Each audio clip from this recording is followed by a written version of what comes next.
PM Modi ने मंदिर के शिखर पर धर्म ध्वज फहराया। जय श्री राम के जयकारे के बीच ध्वज फहराया। 161 फीट की ऊंचाई पर लहराया केसरिया ध्वज। पीएम के साथ आरएसएस चीफ मोहन भागवत भी रहे मौजूद। ध्वज को मंदिर के शिखर पर ले जाने का अद्भुत रहा दृश्य। पीएम मोदी समेत मौजूद सभी लोगों ने सिर ऊपर उठाकर देखा नजारा। पीएम मोदी ने सियावर रामचंद्र की जय के उद्घोष के साथ शुरू किया संबोधन। कहा, राम भक्तों के मन में अलौकिक तृप्ति है। पीएम मोदी ने कहा, सदियों के घाव अब भर रहे हैं। सदियों की वेदना पर आज विराम लग गया। आज संपूर्ण भारत, संपूर्ण विश्व राममय हो गया। ध्वजारोहण को पीएम मोदी ने भारतीय सभ्यता के पुनर्जागरण का ध्वज बताया। कहा, धर्म ध्वज सदियों से सपनों को साकार करने का स्वरूप है। पीएम मोदी ने कहा, आज उस यज्ञ की पूर्णाहुति हुई जिसकी अग्नि 500 साल प्रज्वलित रही। धर्म ध्वज प्राण जाए पर वचन ना जाए की प्रेरणा देगा। प्रधानमंत्री मोदी ने कहा, राम भेद से नहीं भाव से जुड़ते हैं। धर्म ध्वज को प्रणाम करना रामलला के दर्शन के समान है। पीएम ने अयोध्या को आदर्श आचरण में बदलने वाला जगह बताई। कहा, धर्म ध्वज सत्यमेव जयते का आह्वान करेगा।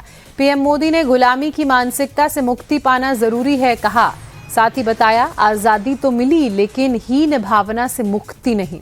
पीएम मोदी ने कहा, भारत के कण कण में राम हैं, हमें अंदर के राम को जगाना होगा। ध्वजारोहण के बाद सीएम योगी ने कहा, पीढ़ियों की प्रतीक्षा साकार हुई। करोड़ों लोगों की आस्था का प्रतीक है राम मंदिर। सीएम योगी ने कहा, हम नए भारत का दर्शन कर रहे हैं। एक नए युग की शुरुआत हुई है। सीएम योगी ने अयोध्या को धर्म की वैश्विक राजधानी बताते हुए कहा, देश की आस्था न झुकी है और न रुकी। मोहन भागवत ने ध्वजारोहण को मंदिर निर्माण की प्रक्रिया को पूर्ण होना बताया। कहा, करोड़ों लोगों की आस्था साकार हुई। मोहन भागवत ने धर्म ध्वज को रघुकुल का प्रतीक बताया। कहा, वो ध्वज आज फिर से नीचे से ऊपर चढ़ता हुआ हमने देखा। ध्वजारोहण के पहले पीएम मोदी ने रामलला के दर्शन किए। पीएम मोदी के साथ मोहन भागवत भी मौजूद रहे।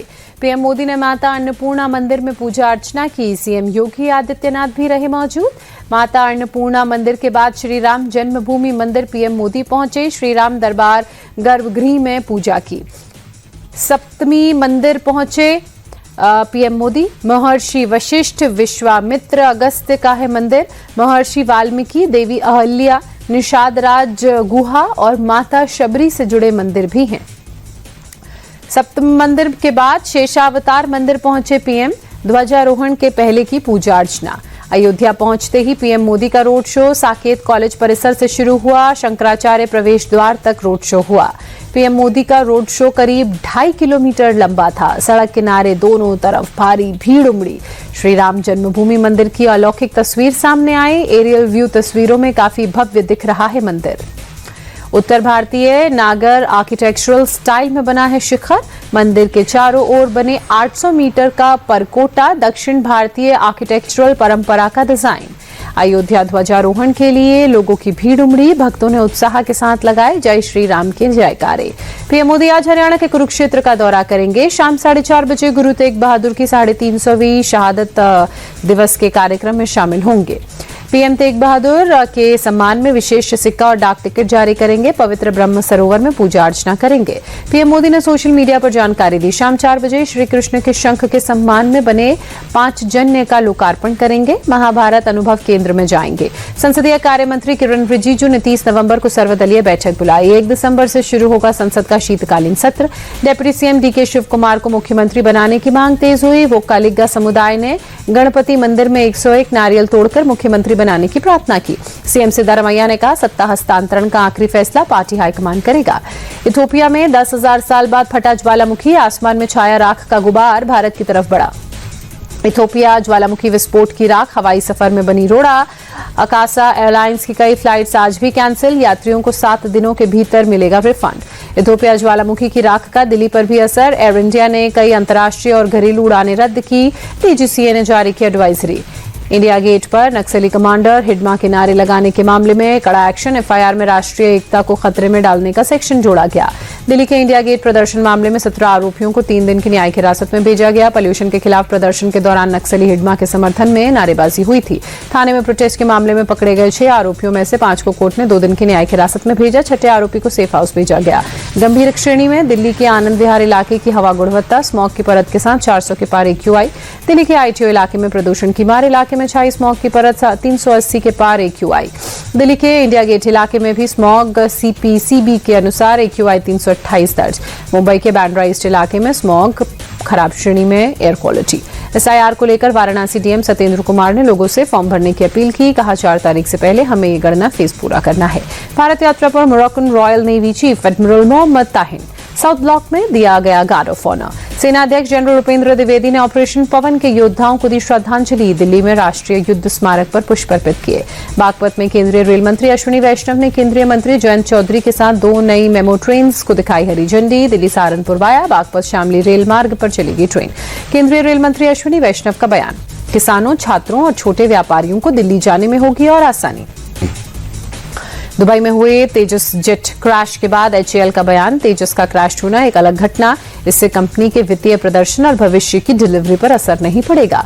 दिल्ली में ड्रग्स सिंडिकेट के खिलाफ NCB और दिल्ली पुलिस की स्पेशल सेल का एक्शन। जामिया में अबुल फजल एनक्लेव के घर पर रेड की गई। छतरपुर से रविवार को 262 करोड़ की ड्रग्स के साथ 2 आरोपियों की निशानदेही पर गिरफ्तारी और रेड की गई। NCB ने नोटिस चिपकाकर मकान मालिक को पूछताछ के लिए बुलाया। हैदराबाद के शालीबंडा में भीषण आग लगने से हड़कंप। गोमती इलेक्ट्रॉनिक्स की इमारत आग की लपटों में घिरी। इलेक्ट्रॉनिक का सामान जलने से बम फटने जैसी आवाजें निकली। अचानक लगी आग से लोग भी डर के मारे सड़क पर भागने लगे। आग की चपेट में आकर दुकान का शटर काफी दूर गिरा। बगल के कपड़ों की दुकान में भी आग लगी। ओडिशा के मयूरभंज में भी ठंड बढ़ी। सुबह जिले में छाया घना कोहरा। आंध्र प्रदेश के तिरुमाला के श्रीवारी मंदिर में पंचमी साड़ी की रस्म। बड़ी संख्या में पारंपरिक रूप से मौजूद रहे भक्त। धर्मेंद्र के परिवार ने पवनहंस शमशान भूमि से अस्थियां इकट्ठा की। सनी देओल के बेटे करण देओल के साथ परिवार के कई लोग मौजूद रहे। ऑपरेशन प्रहार के तहत भुवनेश्वर में 272 लोगों को गिरफ्तार किया गया। 6 करोड़ रुपए से ज्यादा की ब्राउन शुगर और गांजा इनके पास से जब्त। अगरतला में पुलिस की बड़ी कार्रवाई। 2 पिस्टल के साथ 3 लोगों को पकड़ा।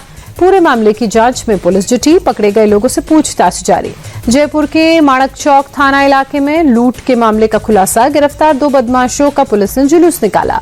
श्री माता वैष्णो देवी मेडिकल कॉलेज में सीटों के बंटवारे पर बवाल। जम्मू में बजरंग दल ने जम्मू राजभवन तक मार्च किया। दुनिया में तीसरा सबसे बड़ा क्विक कॉमर्स मार्केट बना इंडिया। 2024 में भारत में 50,000 करोड़ रुपए का व्यापार हुआ। चीन और अमेरिका के बाद भारत का स्थान। गुरुग्राम में 27 नवंबर से शुरू होगा पहला टेस्ला सेंटर। डिलीवरी, मेंटेनेंस और चार्जिंग की मिलेगी सुविधा। सेंटर में मॉडल Y की लॉन्चिंग के लिए कार पहुंची। मोटरोला ने भारत में अपना नया मिड रेंज स्मार्टफोन मोटो G57 पावर लॉन्च किया। कंपनी ने फोन की कीमत 12,999 रुपए रखी। होंडा ने CB750 हॉर्नेट का 2026 वेरिएंट अनवील किया। बाइक में बिना क्लच के गियर शिफ्ट कर सकेंगे। 10 लाख के पार हो सकती है बाइक की कीमत। बढ़ते टैक्स के चलते steel king Lakshmi Mittal Britain छोड़ेंगे। जल्द दुबई शिफ्ट होंगे लक्ष्मी मित्तल। अगले साल रिटायर हो सकते हैं एप्पल CEO टिम कुक। 28 साल की उम्र में एप्पल से जुड़े थे टिम। इंग्लैंड के खिलाफ ब्रिस्बेन टेस्ट से भी बाहर रह सकते हैं जॉश हेजलवुड। वापसी के लिए कमिंस लगा रहे हैं जोर। न्यूजीलैंड ने वेस्टइंडीज के खिलाफ पहले टेस्ट के लिए टीम घोषित की। केन विलियमसन की हुई वापसी। भारत ने ढाका में महिला कबड्डी विश्व कप चीनी ताइपे को 35-28 से हराकर लगातार दूसरी बार जीता कबड्डी वर्ल्ड कप का खिताब। वर्ल्ड कप की जीत पर पीएम मोदी ने कबड्डी वुमेन्स टीम को दी बधाई। एक्स पर लिखा, खिलाड़ियों ने अद्भुत साहस, कौशल और समर्पण का प्रदर्शन किया। गोवा में शुरू होगी legends pro T20 league. Dhawan, Harbhajan, Watson और स्टेन समेत 90 खिलाड़ी हिस्सा लेंगे। जयपुर के सवाई मानसिंह स्टेडियम में खेलो इंडिया विश्वविद्यालय खेलों की रंगारंग शुरुआत। केंद्रीय खेल मंत्री मनसुख मंडाविया शामिल। केंद्रीय खेल मंत्री मनसुख मंडाविया ने खिलाड़ियों का हौसला बढ़ाया। खिलाड़ियों से कहा कि आप 1.4 अरब भारतीयों की उम्मीद। डेफलिम्पिक्स में लोमा स्वेन ने कराटे में भारत को पहला मेडल दिलाया। 50 किलो कैटेगरी में ब्रॉन्ज मेडल जीता।